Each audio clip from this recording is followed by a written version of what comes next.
Hey guys, in today's episode, someone is selling their friend link. The Clash Royale League is starting up in just 3 days, and get a sneak peek behind the scenes on how the Clash team makes their cards. All that and more in today's episode of Clash World.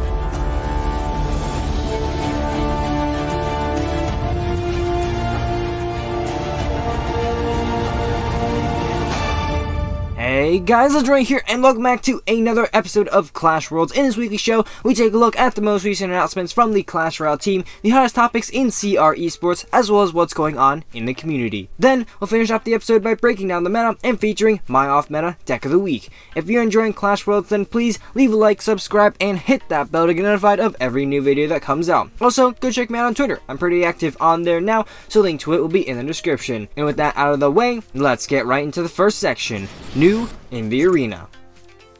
New in the arena is where we find out about what the Supercell team has been up to this past week. Clash Royale recently posted a quick video detailing how they come up with new card ideas and eventually implement them into the game. More specifically, they also talk about the Goblin Cage. Let's take a quick look at some highlights.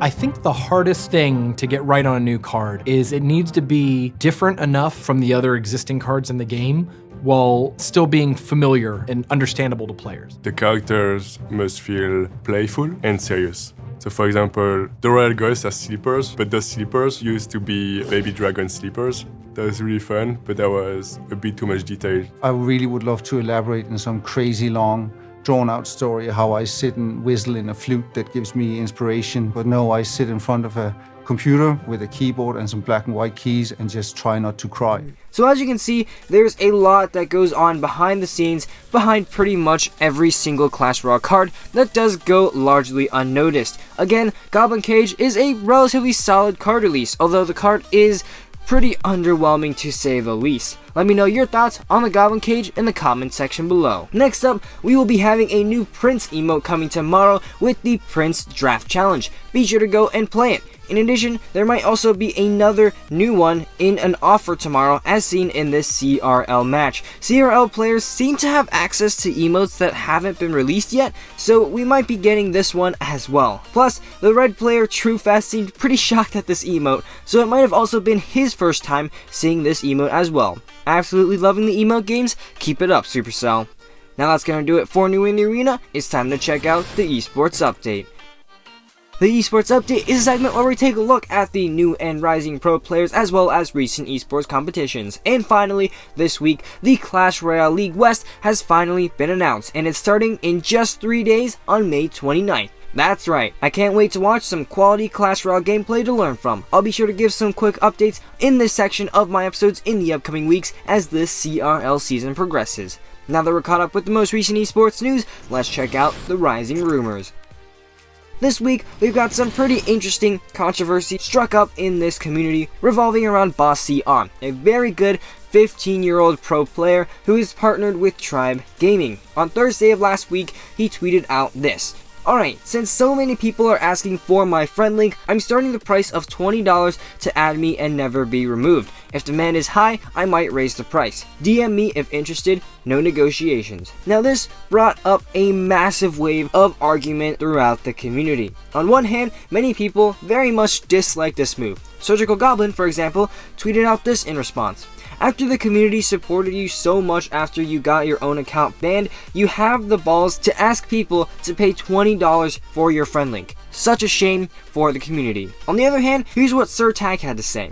Your posts are not something that people should be offended about. You did not demand people to buy the friend link, and you did not get upset about the quantity of people purchasing it. It sucks that the community gave you so much hate over this. Memes are fine, but hate isn't. Now, I'm not supposed to give my own opinion, but I agree more with Tag on this one. Monetizing in Clash Royale has always been a very controversial topic, especially with the mobile gaming community still developing. There are people, experimenting on what they can and cannot do. Now, what I like to think about the situation is it's somewhat similar to creators on YouTube. On one hand, creators need those streams of revenue to continue doing what they love, so, creators have to take sponsorships and sell merchandise and market, but on the other hand, they also don't want to sound like a sellout to their supporters. As content creators, we try to find that balance between the two in order to continue doing what we're doing. I think this is something similar to what is happening in this situation. Boss is giving a completely optional offer that you can literally ignore if you don't want to, but if you want to support him, you can also get a friend link along with it. Speaking of which, Freddy made a pretty good suggestion on what Boss could do. Whoa, people on the internet complaining about something. However, charging $20 one time is dumb, man. Move to Patreon and make it $5 a month. Honestly, I think that this is a pretty good alternative, but what Boss is doing is not all that bad either. Be sure to let me know your thoughts on this topic in the comment section below. This is a very interesting one for sure, and I'm interested to hear what you all have to say. Now that we've covered the trending topics in the community, let's go ahead and break down the meta. This week's meta again is rather stagnant. Of course, it's still dominated by Balloon Rascals, being used way more than any other deck. Following that, we have control decks, including Minor Control, as well as P.E.K.K.A. Control with the Ram Rider or the Battle Ram. Beatdown is also pretty popular with the Goblin Giant, Golem, or the Royal Giant. That being said, this meta honestly has not changed that much in the past few weeks, so I'm really interested to see if the balance changes that should come next week will shake things up a bit. Now that's the current meta for you guys. Now let's check out the off-meta deck of the week. That's right, in each Clash Royale episode, we're going to be featuring one off-meta deck that works in the current meta. This week's deck was submitted by Stardashers GD, and it's a very interesting Giant Sparky Witch deck. This deck, although not the cheapest, is actually a super interesting combination of both bait and beatdown. Not only is there medium to heavy spell bait with the Witch and the Sparky, but there's also zap bait with the Sparky, Witch, Goblin Gang, and Minions. Adding on to that, with the triple spell combination in this deck, you can be sure to never run out of spells. Pretty simple deck, so without further ado, let's get right into a battle. Alright, hopping into this battle, we're gonna be against Dijo19 from the clan 50 Kings Tamil, and yeah, let's go ahead and start off this match. We're gonna start off relatively passively. He's not gonna make the first move, then we will just like zap the tower or something, but let's see here.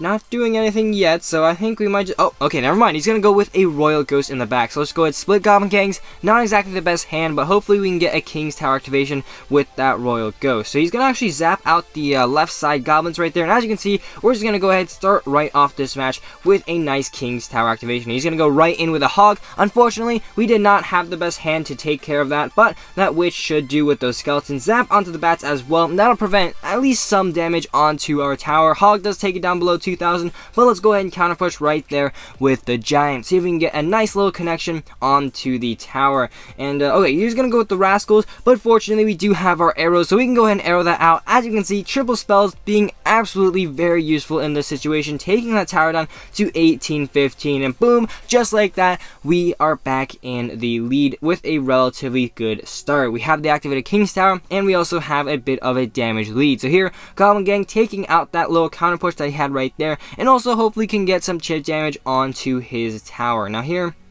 let's see, he's going to go with Bats right there to take care of the Spear Goblins, and as we reach 10 Elixir, we can just go ahead and kind of reload in the back, see if he's going to play anything, and yeah, just go with a Witch in the back and see what he's going to do. Okay, he's going to go with the Royal Ghost. Oh man, that actually kind of sucks. Unfortunately, it looks like the Royal Ghost is going to connect onto the tower. Let's go ahead and zap it to redirect it onto the Skeletons, and yeah, there we go.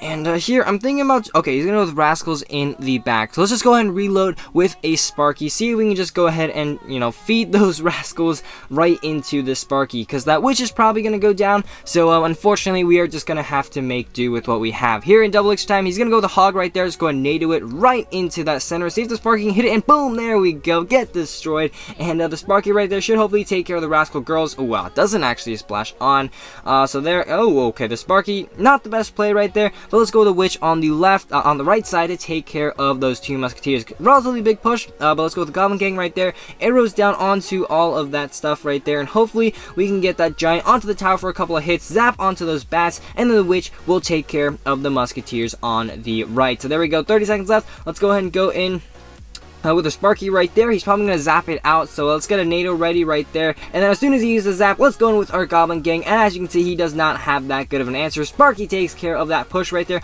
but our tower is taking an absolute beating, guys. So this is probably one of the last pushes that we are going to be able to pull off. So here, let's go ahead and go with a Giant right in front, as well as some minions right there. The Sparky should be able to take care of pretty much anything that he's going to put in our way. So let's go with arrows right there. Let's go and zap out on those skeletons right there. There we go. The Sparky's going to actually lock onto the tower. Let's go with the Goblin Gang on the right side. The Sparky, let's go, taking care of that tower with its massive blast right there, disintegrating that tower and putting us at that 1 crown victory. So there we go, guys. Really solid victory right there with our off-meta deck of the week. I definitely recommend you guys give this deck a try. It's a really solid deck, and you know, Witch and Sparky are just 2 insanely fun cards to play. If you want to submit your own deck to be featured, feel free to leave it in the comment section below. But unfortunately, guys, that's all I've got time for in today's episode. If you enjoyed, please leave a like down below, as well as a subscription to my channel. And as always, this is Legendaray, and I'm signing off. See you guys next time.